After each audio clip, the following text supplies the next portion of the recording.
How to get the most out of your Chromebook's RAM. Chrome OS manages RAM differently than Windows or Mac computers. But that doesn't mean you can't optimize your workflow to make the most of your system's potentially limited RAM. Here are some tips to help make your Chromebook's RAM go further. You probably already know how much RAM your Chromebook has. But even if you don't, there's an easy way to find out. You'll also be able to find out how much is in use, and by what. There are a few ways to get this info. CHROMEBOOKS is one of my favorite Chrome OS applications.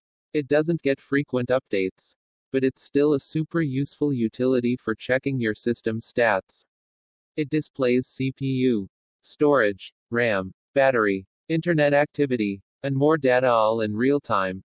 For this purpose here, of course, we're going to focus on RAM. If you feel like your system is getting sluggish and suspect that full RAM may be culprit, go ahead and fire up CHROMEBOOKS. The RAM graph is pretty straightforward. It tells you how much RAM your system has, along with how much is in use. If it's full, it's probably time to see what's eating it up. Now that you've determined your RAM situation needs a closer look, it's time to turn to Chrome OS built-in Task Manager.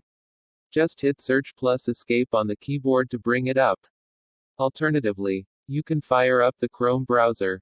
Click the three-dot menu in the upper right corner, and then choose More Tools greater than Task Manager.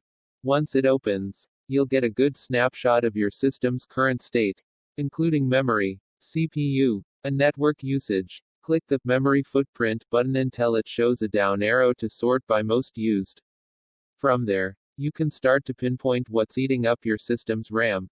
If it's an application or tab running in the background that you don't need, you can kill it here, freeing up precious RAM. Just click the process, then the End Process button. Boom. Dead. Having the option to kill processes and free up RAM when you need to is great. But there's a better solution: be proactive. This is a twofold approach that consists of one part best practices and one part Chrome extensions.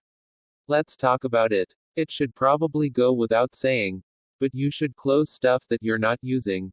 Background tabs, apps, and services all take up precious RAM, and some of these things can use an absolute ton of the stuff.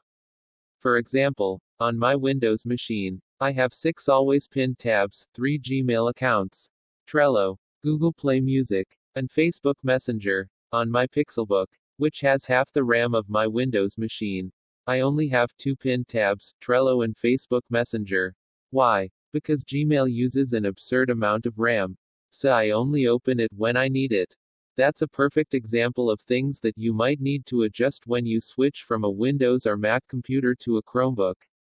I'm not suggesting everyone is going to have 6 pinned tabs, but the point is still the same: adjusting your workflow is essential when switching to a system with less memory. The same goes for any background apps you may have running. Use them sparingly.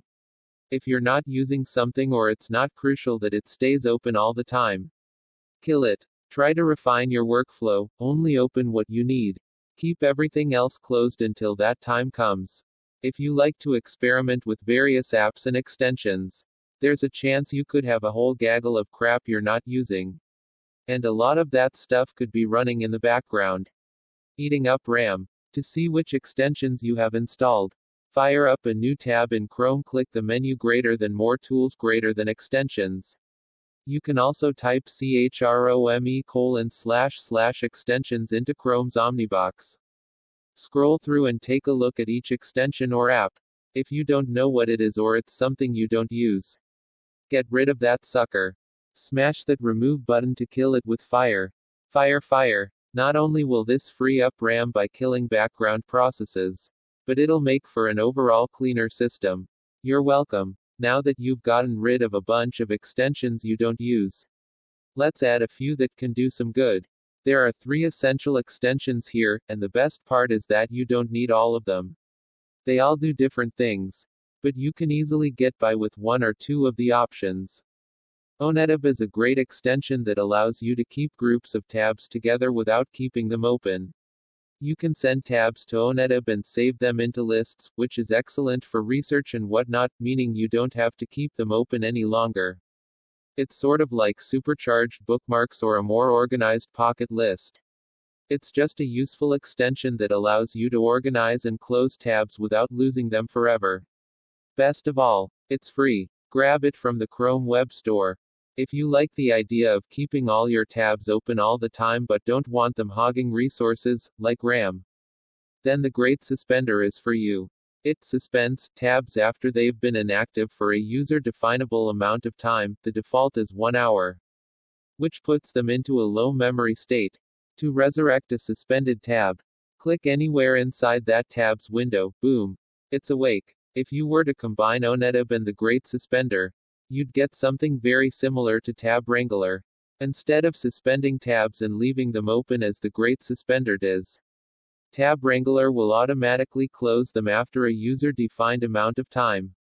But they're not gone forever, because it also keeps a list of all closed tabs, kind of like ONETAB. They're not as organized, and the list doesn't keep going forever. But if something gets closed and you need it back, there is a quick way to salvage it.